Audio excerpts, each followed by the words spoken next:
आखिर कल की अवतार की सेना में कौन कौन शामिल होंगे? आखिर कौन है कल की अवतार के दो गुरु, एक अंगरक्षक और सेनापति?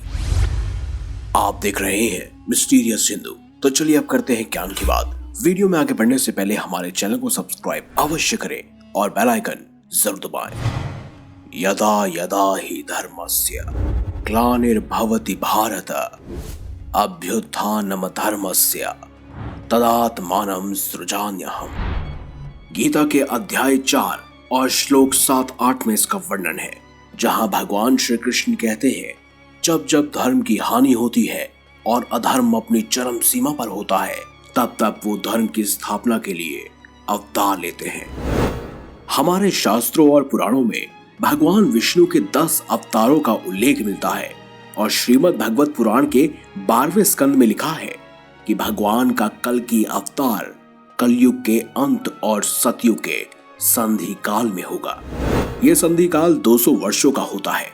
वहीं शास्त्रों के अनुसार भगवान राम और श्री कृष्ण का अवतार भी अपने अपने युगों के अंत में हुए थे। इसीलिए जब कलयुग का अंत निकट आ जाएगा, तब भगवान विष्णु अपना कल की अवतार लेंगे और कलयुग का अंत कर धर्म युग की स्थापना करेंगे, यानी कलयुग को सतयुग की तरफ ले जाएंगे। वहीं कल्कि पुराण में एक खास श्लोक के अनुसार भगवान कल्कि का अवतार कब और कहां होगा और उनके पिता कौन होंगे, इस बारे में पूरा ब्यौरा दिया गया है। कल्कि पुराण के अनुसार उनका जन्म संभल ग्राम में विष्णु यक्ष नामक श्रेष्ठ ब्राह्मण के पुत्र के रूप में होगा और वो देवदत्त नामक घोड़े पर सवार होकर अपनी तलवार से पापियों का संहार करेंगे और धर्म की स्थापना करेंगे। लेकिन उसी बीच भगवान परशुराम और वेद व्यास जी उनके गुरु होंगे।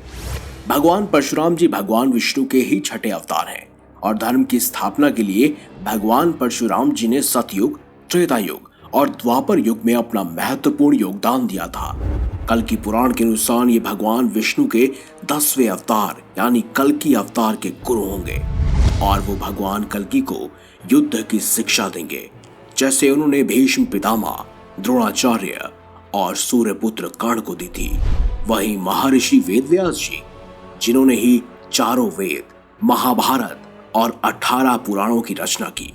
महर्षि व्यास जी ने कल्कि अवतार के जन्म से पहले ही कल्कि अवतार के बारे में ग्रंथों में लिख दिया। महर्षि वेदव्यास बहुत बड़े तपस्वी होने के कारण आज भी इस कलयुग में भगवान कल्कि के दर्शन के लिए तपस्या में लीन होकर प्रतीक्षा कर रहे हैं। वो भगवान कल्कि को वेद और धर्म की शिक्षा अवश्य देंगे। वहीं एक चिरंजीवी ऐसे भी हैं जो कल्कि अवतार के होंगे अंगरक्षक या सबसे बड़े भक्त कह लीजिए। हम बात कर रहे हैं महावीर हनुमान जी की। हनुमान जी आज भी गंधमादन पर्वत पर तपस्या कर रहे हैं, जो कैलाश पर्वत के उत्तर दिशा में स्थित है और हर 42 साल में मातंग कबीले को वो ज्ञान भी देने आते हैं। साथ ही भगवान विष्णु के 10वें अवतार का इंतजार भी कर रहे हैं।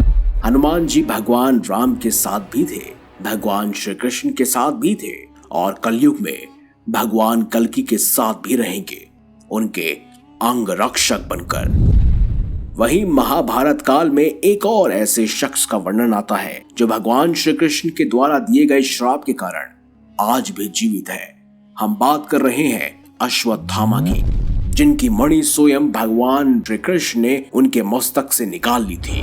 वहीं महाभारत युद्ध में जब अश्वत्थामा कौरवों की तरफ थे, तब वो कभी भी सेनापति नहीं बनाए गए थे। ऐसा संभव हो सकता है कि कल्कि अवतार उनको उनकी मणि वापस कर अपनी सेना का सेनापति बनाए। लेकिन सिर्फ यही नहीं, एक पाताल लोक के राजा बलि, जिनको भगवान विष्णु ने अमरत्व का वरदान दिया था, और साथ ही विभीषण, जिन्हें स्वयं भगवान श्री राम ने चिरंजीवी रहकर संसार के कल्याण हेतु और धर्म की स्थापना के लिए अमरत्व का वरदान दिया था। दोनों ही युद्ध में बड़े निपुण थे, तो हो सकता है शायद कल्कि अवतार अपने 3 सेनापति रखे, एक अश्वत्थामा, राजा बलि और विभीषण।